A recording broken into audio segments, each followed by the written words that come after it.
This episode is sponsored by Code Crafters. As an engineer myself, I know that the best way to learn how to code is to build something new. But sometimes it's hard to come up with project ideas as well as find a community of folks on the same learning path. That's where Code Crafters comes in. With Code Crafters, you can build something that actually stimulates your mind while strengthening your engineering fundamentals. And you can do so by using your favorite IDE or tools to code and build your own Git, Redis, or HTTP server in the language of your choice. Languages like Rust, C++, or Go. Code Crafters is designed to optimize your learning experience as it's designed for productivity. Sign up today and become a better, more confident programmer. Visit codestory.co/codecrafters. That's CODECRAFTERS to get started and get 40% off your upgrade. Okay guys, I got a serious update for you. You heard me talk about SEMA and the product roadmap radar. I just caught up with Matt, who's the founder there, and he gave me the latest on what they are building. And my mind is blown. The team at SEMA are taking things to the next level. Built around the core of the product roadmap radar, i.e. code and Jira analysis, they are building agent orchestration across the product lifecycle. Picture this. You hook up this system same as before, i.e. integrate your repository and your backlog, Jira today. From that point, SEMA's agent analyzes the codebase and makes suggestions as to what needs to be done next and what could improve, optimize the product. Then, if those tasks are routine, the agent assigns the task to a coding agent, think something like Devin, to complete the minutia, while assigning the human-in-the-loop task to engineers themselves. What you end up with is engineers focusing on building core competency features, while AI handles all the rest. If you're not salivating right now, I don't think you fully understand what this means. But here's what I would suggest. Right now, their product is in a closed beta, and SEMA is looking for folks to sign up for their Product Intelligence Advisory Board. This gives you the opportunity to use the product, give feedback, help shape the future of what's built. Oh, and not to mention additional free usage of the product, potentially through the end of 2026. So, if that fits your workflow and toolset, you need to reach out today. Go to codestory.co/nextlevel, NEXTLEVEL, and reach out to Matt at SEMA to learn more and join the Product Intelligence Advisory Board. Again, that's codestory.co/nextlevel. This episode is sponsored by Postman. Postman is the world's leading API platform, trusted by 98% of the Fortune 500 and over 40 million developers. Tap into APIs from 18,000 plus companies to power agents that make smarter decisions. Learn more at postman.com/podcast/codestory. This message is sponsored by Melee Search. Today, search isn't just a feature, it's a cornerstone. And Melee Search gives your users the experience they need with lightning-fast performance, full-text search, AI usage, and multimodal capabilities. Melee Search delivers relevant results in less than the blink of an eye. Use the promo code CODESTORY at checkout to get 2 months free at meleesearch.com. That's MEILI search.com. First version of the product was a button. And really it was, you press start and then you talk to a patient, you press start and you get a very simple clinical summary, almost a transcription. Build a little demo very quickly with just off-the-shelf tools. So I called a friend of ours, who's also a doctor, and she came in the evening, came for dinner, and then I showed her the product. It was basically a recording that I told Scribe and then put into ChatGPT, the first version of ChatGPT, with some prompts that I prepared. And I showed it to her, and at that moment, I knew that Fried is going to work. Next day, she would text me, when is it ready? What are we going to do? So really for me, that was the moment that I just knew. I'm Erez Druk. I'm the co-founder and CEO of Fried. This is Code Story, a podcast bringing you interviews with tech visionaries. Spent 6 months moonlighting. There's nothing on the back end. Who share what it takes to change an industry. I don't exactly know what to do next. Took many goes to get right. Who built the teams that have their back. A company is its people. The teams help each other achieve more. Most proud of our team. Keeping scalability top of mind. All that infrastructure was Yes, we've been fighting it as we grow. Total waste of time. The stories you don't read in the headlines. It's not an easy thing to achieve, mind Took you. it off the shelf and dusted it off and tried it again. to ride the ups and downs of the startup life. You need to really want it. It's not just about technology. All this and more on Code Story. I'm your host, Noah Labhart, and today how Erez Druk is taking charting off your to-do list by building a purpose-built AI medical scribe. This episode is brought to you by Paddle. Don't settle for less when you can have more, MOR, with Paddle, your merchant of record. Eliminate the headaches of payments, grow your revenue everywhere, and focus on what you do best, building your product. Get more revenue with less hassle at paddle.com. This episode is brought to you by PropelOff. People take authentication for granted, but it's more than how customers log into your product. It's how you manage your relationship with your users. The easiest way to make authentication your advantage is to use PropelOff. PropelOff is more than just functional. It's powerful. With tools like Managed UIs, Enterprise SSO, robust user management features, and actionable insights, PropelOff adapts as your product grows. And the best part? When off is effortless, your team can focus on scaling, not troubleshooting. That means more releases, happier customers, and more growth for your business. Save dev time, win over your customers, and propel your business forward with PropelOff. Check them out at propeloff.com. That's PROPELAUTH.com. Erez Druk grew up in Israel, but has been in the Bay Area for many years. He has a common theme in his life of obsessing over his current thing. In the 4th grade, it was the saxophone, and later on, it was being Israel's board game champion. And then, he became obsessed with startups. Outside of tech, he's married and expecting his first child. He's into exercising, reading, and coffee. His favorite is going to a coffee shop with his wife and having a cappuccino and a pastry. But at home, he leans towards his aeropress. 8 years ago, Erez met his wife, who was heading into medical school. He got to see firsthand how folks in the healthcare system work and how hard their jobs are. After wrapping up his prior startup, he started down the path of building a solution that improved the lives of these clinicians. This is the creation story of Freed.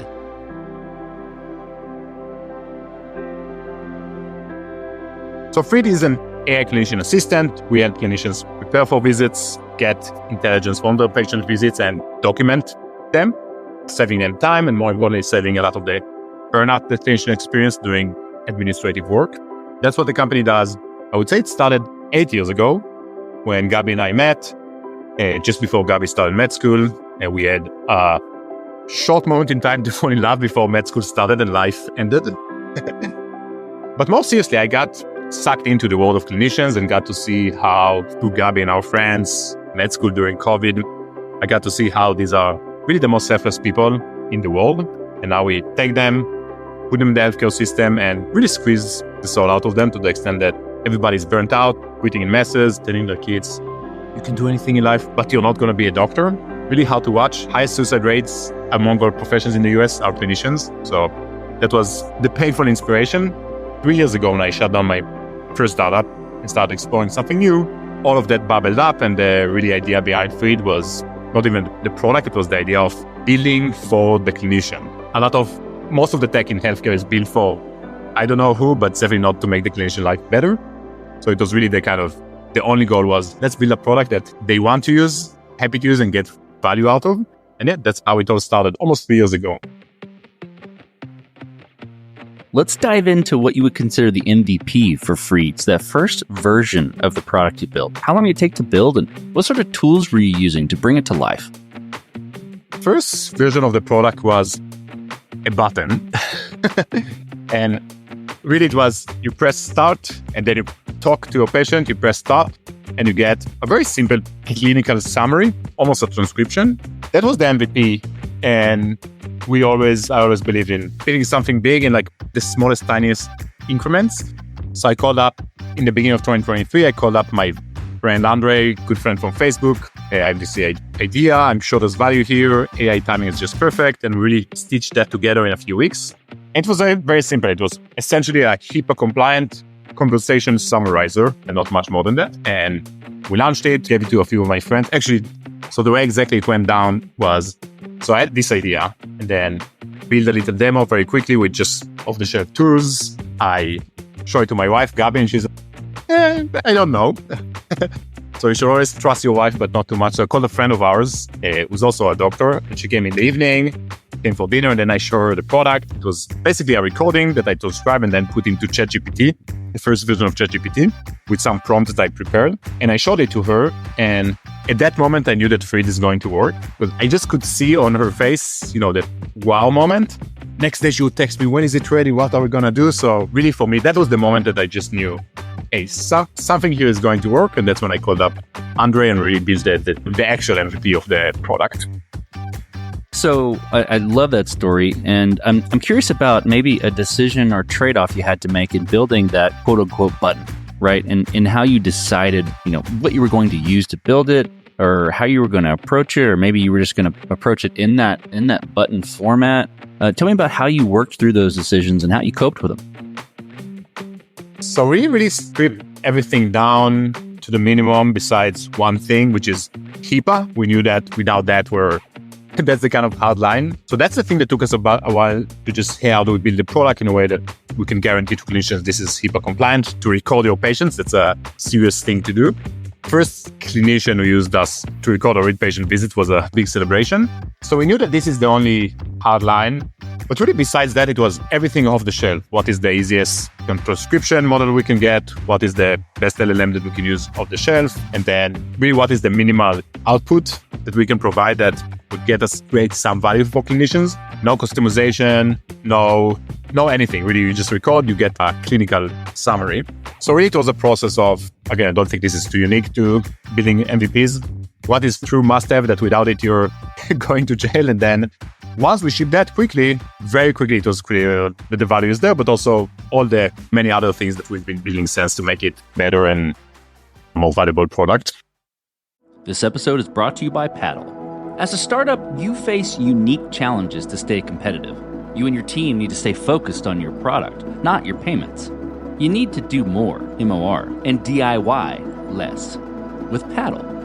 Paddle is your merchant of record, becoming the seller of record for your SaaS transactions, enabling your team to focus on what's important, your product.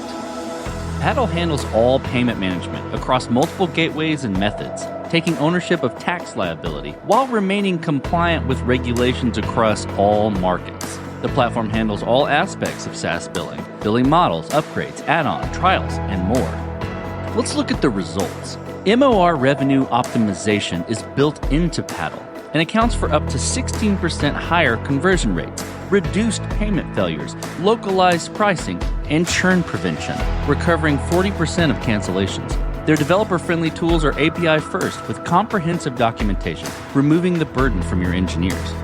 With Paddle as your merchant of record, you'll generate more revenue, find and keep more customers, grow faster, and stay compliant everywhere.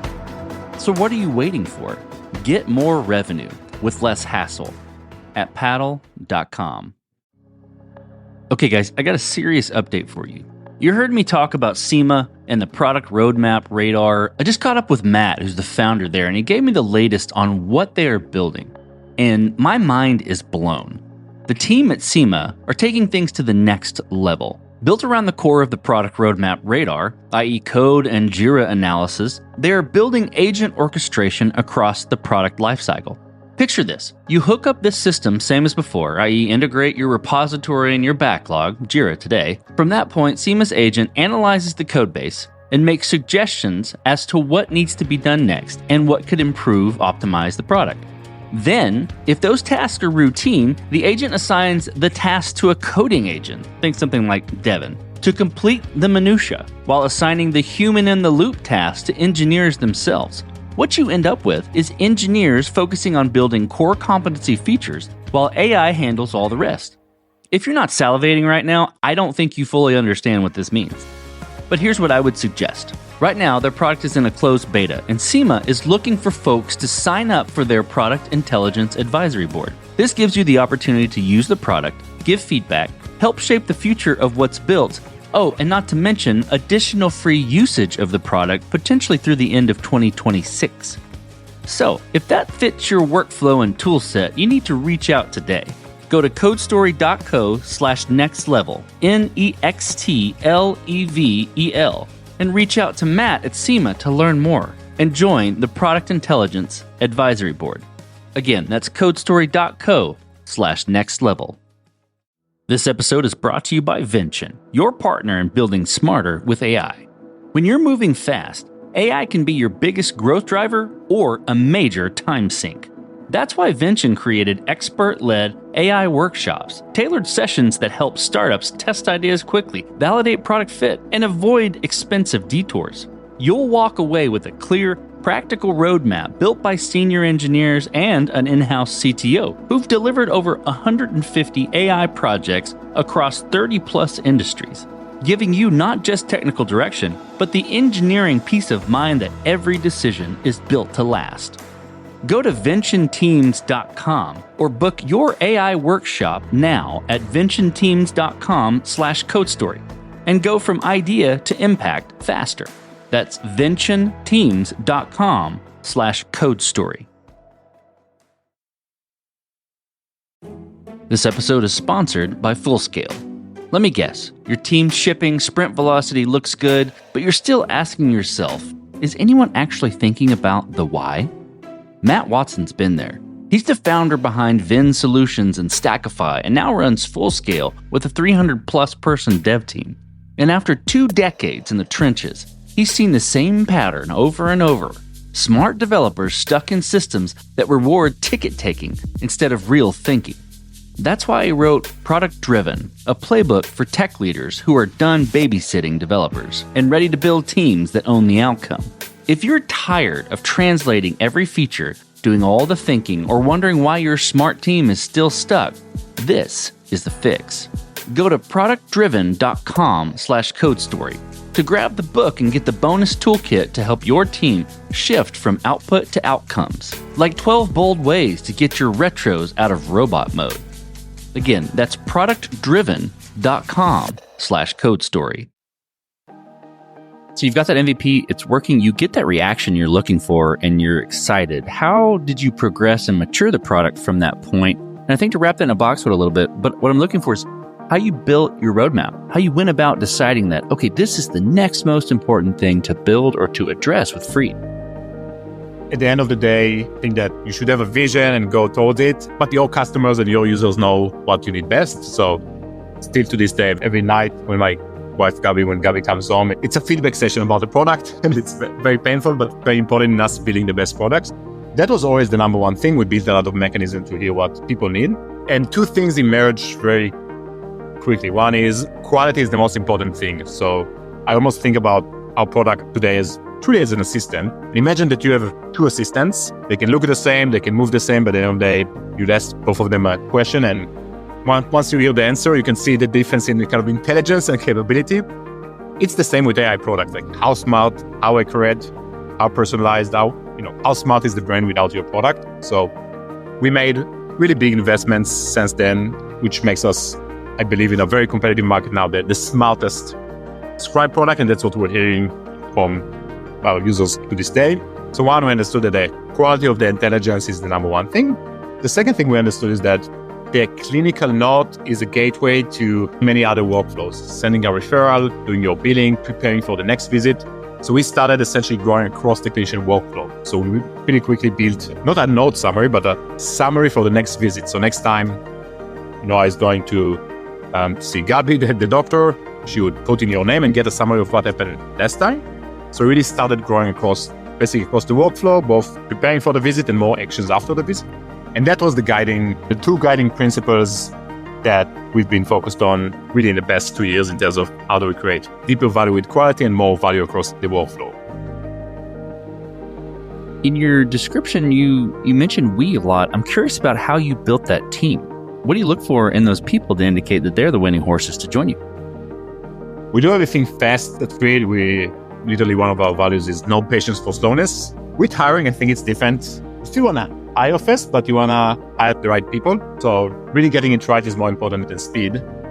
So beyond slowly, we really looked for 3 things that make sure that they are a good fit for Free. One is really this user obsession and connection to the mission. Number 2 is speed. We need people that can move fast because speed is really the main currency of a startup. Number 3, just people who are smart and good at what they do. So really that simple. And the way to test for these was to obviously construct the interview process to really test for these things, make sure that we do in the hiring process out of more like simulation and tests and not just like asking questions and tell me how smart you are. And really making sure that, again, nothing special here, but that you're really, as you need more people and like, I have to hire the next PM, that we're just never lowering this bar. One of the principles in our hiring process that is still true to today is that I'm doing a final interview with everyone. That's a lot of everyone. I take a lot of time, but really there's many cases where these helped prevent the wrong decision one way or another. So being very involved in the hiring, I think that's ultimately, as a founder, one of the main jobs. The best hiring process hits correctly at most 80% of the time. So part of a good hiring process is to be able to say goodbye, of course, in a nice way, quickly. That's also the hard part of hiring, is to be able to do that as well. This episode is brought to you by PropelOff. People take authentication for granted, but it's more than how customers log into your product. It's how you manage your relationship with your users. The easiest way to make authentication your advantage is to use PropelOff.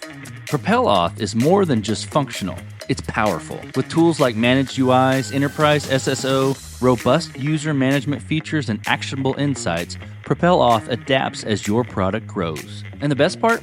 When off is effortless, your team can focus on scaling, not troubleshooting. That means more releases, happier customers, and more growth for your business. Save dev time, win over your customers, and propel your business forward with PropelOff. Check them out at propeloff.com. That's PROPELAUTH.com. This episode is sponsored by MailySearch. In today's digital landscape, search isn't just a feature, it's a cornerstone. And you need a user experience that drives customer satisfaction. You need MailySearch. MailySearch is lightning fast performance, returning answers in less than 50 milliseconds. Yeah, you heard that right.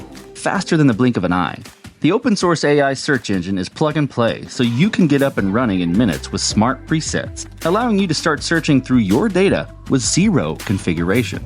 MailySearch utilizes advanced full-text search and AI, ensuring your results are ultra-relevant with semantic depth. It's multimodal, supporting images, videos, and audio, along with being federated, i.e. searching across multiple data sources.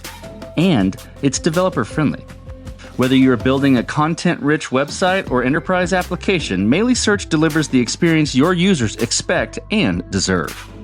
For a limited time, CodeStory users can get 2 months free. Use the promo code CODESTORY, all one word, at checkout. Just go to MailySearch.com and get started today.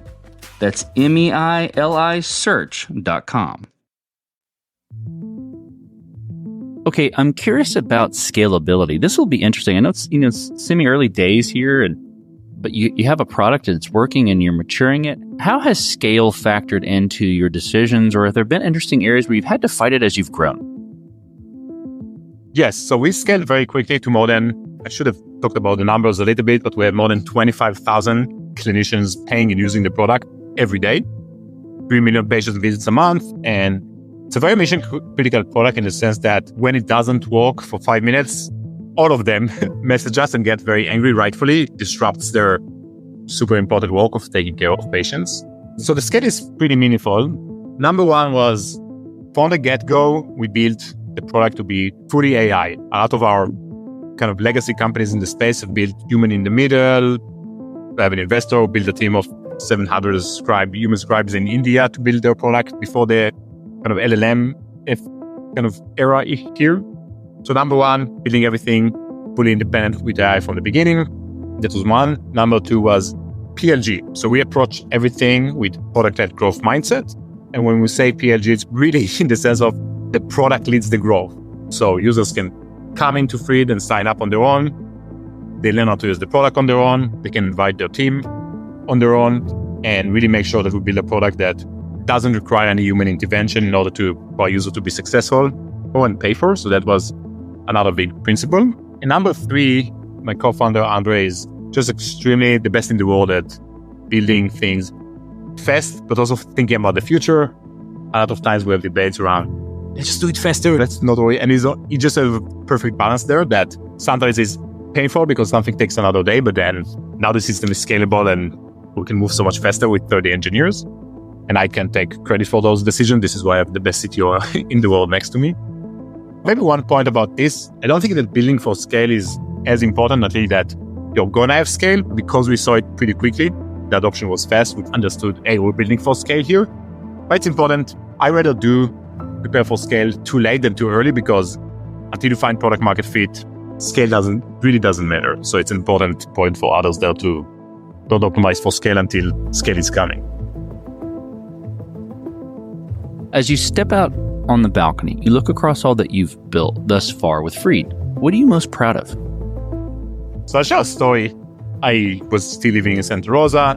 I start my morning going on a walk in the park. We live next to this beautiful park, 5 minutes walk from the lake.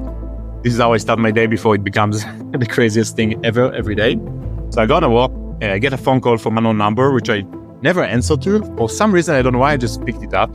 And I pick up and this woman on the other side, stressed voice, like, Erez, Freed is not working. My clinic is starting in 30 minutes. What do I do? I don't know who this person is, but I understand that they are a Freed customer. So I'm like, don't worry about it. We didn't have a support team back then. So I'm telling her, don't worry about it as I'm running home.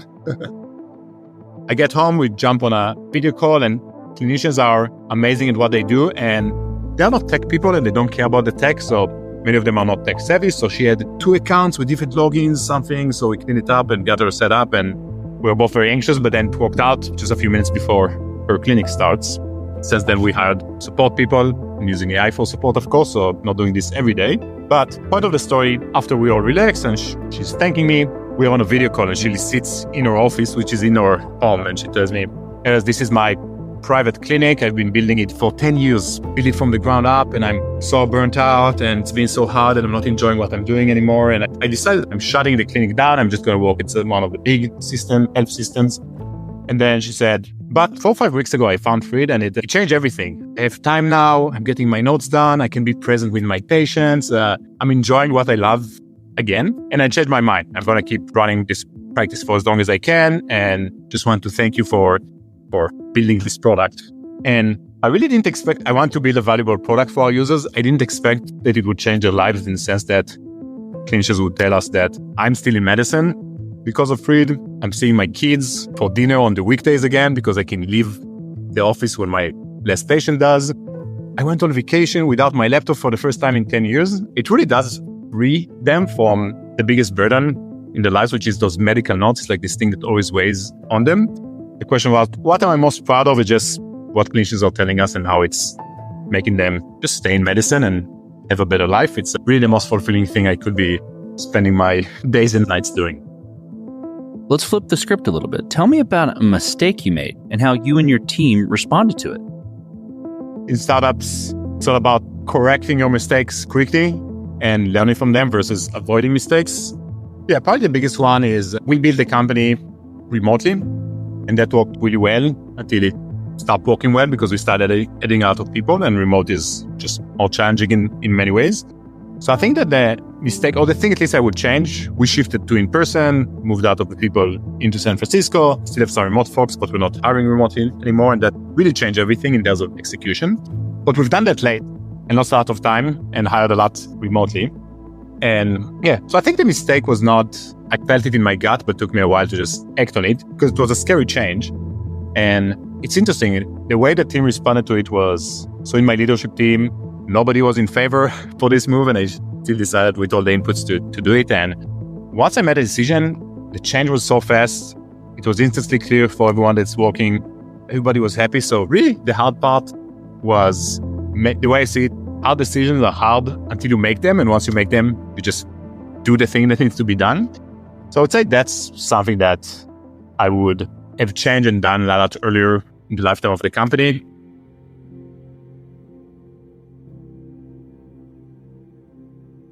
Okay, Erez, let's move forward then, and this will be fun to hear your passion about what you're building and where your current state is and where you're going. What does the future look like for Freed, for the company, the product, and for your team? this is an exciting time. AI in the right context is so useful. It's just clear to me that AI is going to be in every moment in healthcare, and we want to essentially do that. How do we bring useful AI to the clinician when they prep for the visit? This is something we have now, and clinicians love that. How do we bring it to the kind of patient-facing interactions? The back office in healthcare, $1 trillion of administrative waste every year, out of frustration for everyone. How do we bring agents to help with the scheduling and the intake and all those processes? So really that's the idea, to make AI as useful in healthcare as possible. The future right now, we have been shifting from essentially a scribe, which is a note taker, to a full-on assistant for the clinician, helping him with the prep, with clinical decision support, with all of the artifacts, and integrating it into the workflow, which is very hard to do in healthcare. And from there, we're looking to really keep building all the way to being essentially the AI platform for this clinic. Allow others to build those AI workflows, build it all in a cohesive experience so you don't have 50 different AI tools in a small clinic, and really make sure that we really free everybody from the slowness, the waste, the inefficiency of healthcare, not just the clinician, but the clinics themselves and, of course, the patients. That's what we're building towards. Building the team, we're currently at 70 folks, hiring across all dimensions. There's a lot to build here in SF and also in New York. And I think ultimately the core mission is to build a company that clinicians love. So that would always be the core. And there's so many ways to do it. Unfortunately, in healthcare, with so many cumbersome tasks and problems that they have, that it's all about just keep building the right products and little AIs to help them solve those problems. Erez, let's switch to you. Who influences the way that you work? Name a person or many persons or something you look up to, and why. I think you won't be surprised that I would mention my wife, Gabby. She's user number 0, but also influenced me a lot in terms of I debate a lot of things with her. I think she's probably the most empathetic person in the world. She's truly this kind of person who just cares about others and feels others more than kind of above herself. She's really a special person. I love her as much as a human can love someone. But I think I learned a lot from her about just, I evolve as a human. I think I'm more empathetic. I think I understand others better and obviously understand our users better. So she's a big one. There's so many others.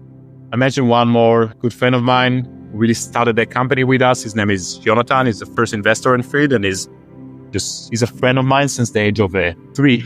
We grew up in the same town in Israel.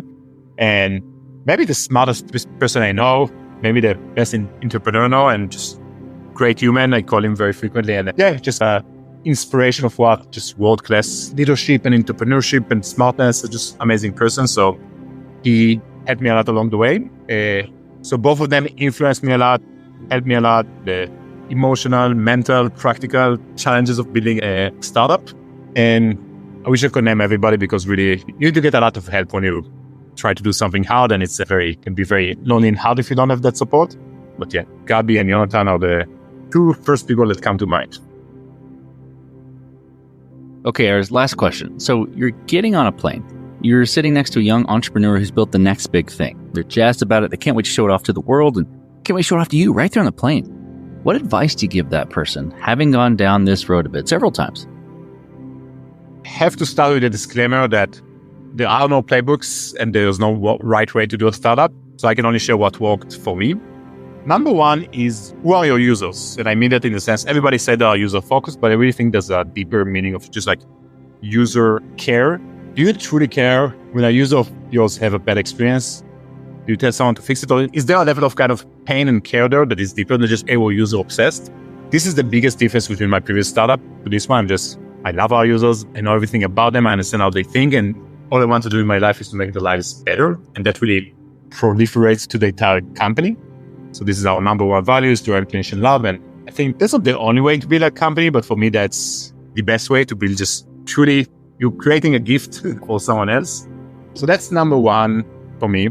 Number 2, when I shut down my first startup called Verbally, it was painful. For a second and a half, I thought of not doing a second startup, and I decided to do it. And I'm very happy with that, not only because Scribe is doing much better, but because I really believe I found my calling with startups. And my bond there is being a founder, entrepreneur, whatever you like to call it. It's not about taking a swing and succeeding or not. I really think the way to approach it is in a kind of a career-long view. How do you become the best in the world in being a founder and at your space?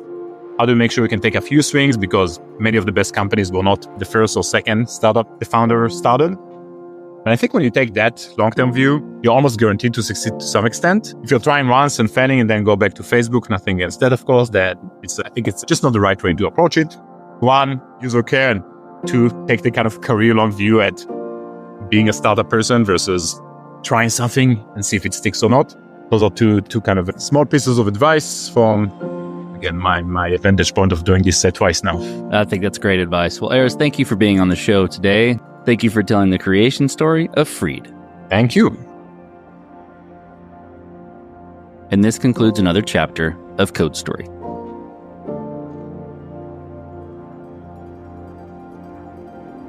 Code Story is hosted and produced by Noah Labhart. Be sure to subscribe on Apple Podcasts, Spotify, or the podcasting app of your choice.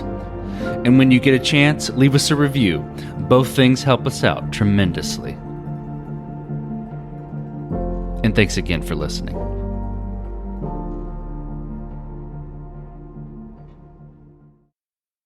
If you're a podcast host, listen up, this one's for you. My name is Allie Jackson. I'm the host of Finding Mr. Height, a dating and relationship podcast that I've been doing for 4 years now, sharing my positive and practical approach to dating that's built on my own life experience. And I wanted to share another experience that I've had, my secret behind monetizing my show. It's called Red Circle, and I was just telling my colleague about how much I love their platform. With Red Circle, not only am I getting a seamless hosting experience, but I also love the support I receive in ad sales. It's not just typical ad sales either. It's targeted opportunities based on my show and my life. And the platform is super simple. You just set your preferences and Red Circle matches you with sponsors that align with your show. You can vet every opportunity and their platform gives you great analytics. More recently too, my Red Circle team has brought me opportunities outside of my podcast on social media to really augment the podcast partnerships, bring them full circle. I just can't recommend them enough. If you want to give it a try, go to redcircle.com to get your free trial. That's redcircle.com for a free trial.